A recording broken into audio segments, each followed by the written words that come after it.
हार्दिक स्वागत आहे। आज आपल्या सोबत रिपब्लिकन बहुजन सेना राष्ट्रीय अध्यक्ष विजय घाटे साहेब आहेत। त्यांची आज प्रतिक्रिया आपण जाणून घेणार आहे। ठाणे महानगरपालिकेत हद्दीमध्ये जे अनाधिकृत बांधकाम होत आहे त्याच्या संदर्भात आपली काही प्रतिक्रिया आहे। ठाणे महानगरपालिकेमध्ये अनधिकृत बांधकामाचा सुळसुळाट झालेला आहे। त्याला जबाबदार कोण? ठाणे महानगरपालिका या नगरसेवक या महाराष्ट्र सरकार ही आमची भूमिका आहे। कारण ठाणे महानगरपालिकामध्ये अनधिकृत बांधकामाचा जो सुळसुळाट झालेला आहे, मग सरकारी जमीन असतील किंवा चाळी असतील त्या तोडून मोठ्या मोठ्या 8-8, 9-9 माळ्याच्या बिल्डिंग उभा करणं आणि लोकांच्या जीविताशी खेळणं।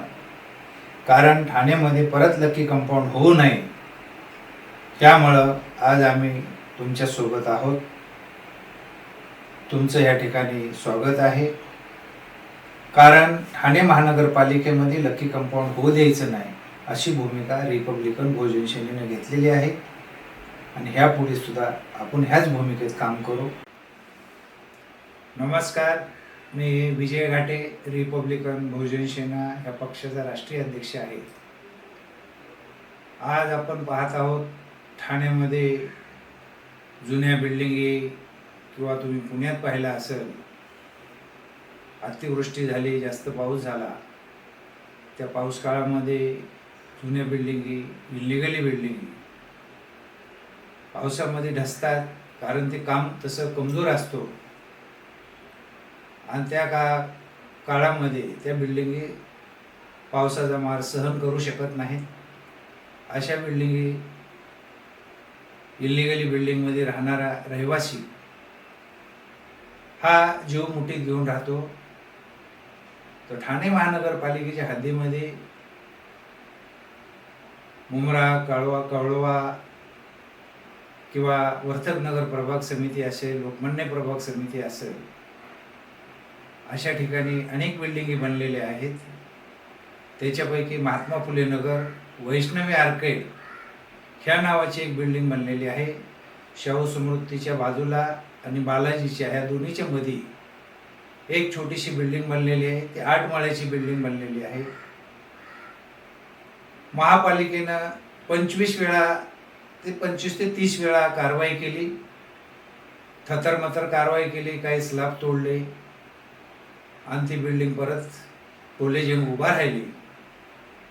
कारण महापालिकेचा भोंगळा कारभार आणि बिल्डरचा पैसा, मग अधिकारी वर्ग पैशाला बघून लालचवलेला असतो।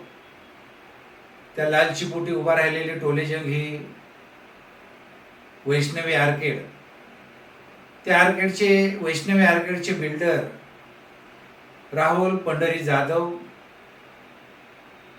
आणि वनिता गोतपगार ह्या दोघांच्या संगनमतानं उभी राहिलेली वैष्णवी आर्केड, ती बिल्डिंग बनत असताना त्या बिल्डिंगला कधी एक गिलासभर पाणी त्या स्लॅबवर टाकलं नाही किंवा आरसीसीला टाकलं नाही। जर अशा परिस्थितीत उभा राहिलेली बिल्डिंग ही किती वर्ष टिकेल? कारण मी शाहू स्मृतीमध्ये राहतो, 3ऱ्या माळ्यावरती, आणि प्रत्येक स्लॅब हा माझ्या डोळ्यानं पाहत होतो। आरसीसी काम चालू होतं त्यावेळेस। कारण त्या बिल्डरचे विकासक राहुल जाधव, फिरोज ठाकूर, वनिता गोतपगार ह्या लोकांनी कधीही एक ग्लासभर पाणी त्या बिल्डिंगच्या स्लॅबवरती टाकलं नाही। जर आरसीसीला पाणी नाही मिळालं, आरसीसी कमजोर होते आणि 10-20 वर्षांमध्ये ती बिल्डिंग पडायला सुरुवात होती। मग ह्या बिल्डिंगमध्ये एक फ्लॅट 4-4 लोकांना विकलेला आहे। एक फ्लॅटची किंमत 20 ते 25 लाख रुपये आहे आणि ती 4-4 लोकांकडनं राहुल जाधवनं पैसे घेतलेले आहेत आणि अशा पद्धतीत ती उभी राहिलेली आहे बिल्डिंग। त्या बिल्डिंगमध्ये 9-10 टेनंट आहेत। त्या टेनंटला देऊ केलेले रूम सुद्धा त्याने आजपर्यंत दिलेले नाहीत। कारण आज देऊ उद्या देऊ अशा चालवण्या त्यांच्याशी खेळतात। त्यांचे फ्लॅट सुद्धा दुसऱ्याला विकलेले आहेत। म्हणून असा विकासक ठाण्यामध्ये बिनधास्तपणे काम करतो। त्याच्या अगोदर, पावसाच्या अगोदर मला वाटतं जानेवारी फेब्रुवारीमध्ये शिवाजीनगर करवाला नगर लोकमान्य प्रभाग समितीच्या अंतर्गत राहुल जाधवने विनायक एंटरप्राइजेसच्या नावाने ती बिल्डिंग बनवली होती. कोर्टाच्या आदेशानं ते बिल्डिंग जमीन उद्ध्वस्त केली, लोक राहायला गेले होते.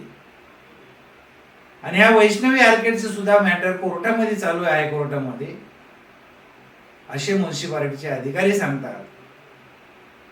मग कोर्टाचा आदेश का निघत नाही? कोर्ट ह्या बिल्डिंगला तोडायला कुचकुच का करतं? मग ही बिल्डिंग कोणाच्या तरी आशीर्वादानं उभी आहे का? ह्या बिल्डिंगला मोठ्या नेत्याचा आशीर्वाद आहे का? हा प्रश्नचिन्ह निष्पन्न होतो. क्या कुणातरी मोठ्या व्यक्तीचा हात आहे? मग महाराष्ट्राचे मुख्यमंत्री सांगतात 1 इंच सुद्धा इलिगली बांधकाम होऊ देणार नाही. मग एवढ्या मोठ्या प्रमाणात म्युन्सिपालिटीच्या डोळ्यात काजळ घालून 8 माळ्याची बिल्डिंग एका दिवशी तरी उभी राहिली नाही.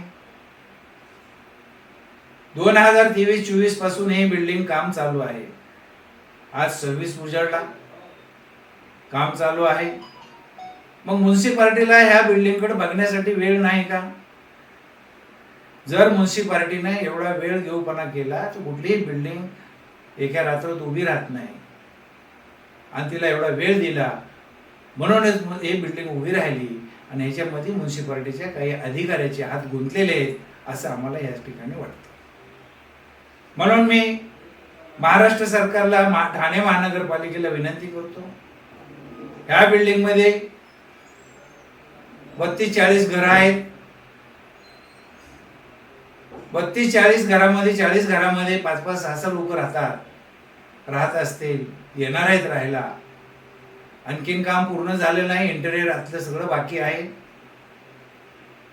जर ह्या 100-200 लोकांच्या जीवाशी खेळणारी बिल्डिंग जर तुम्हाला उभा राहू द्यायची असेल, त्याची उद्या होणारी पडझड आणि धोकेदायक अगोदरच झालेली आहे. कारण 25 ते 30 वेळा महापालिकेनं कारवाई करून ही बिल्डिंग उभी राहिली.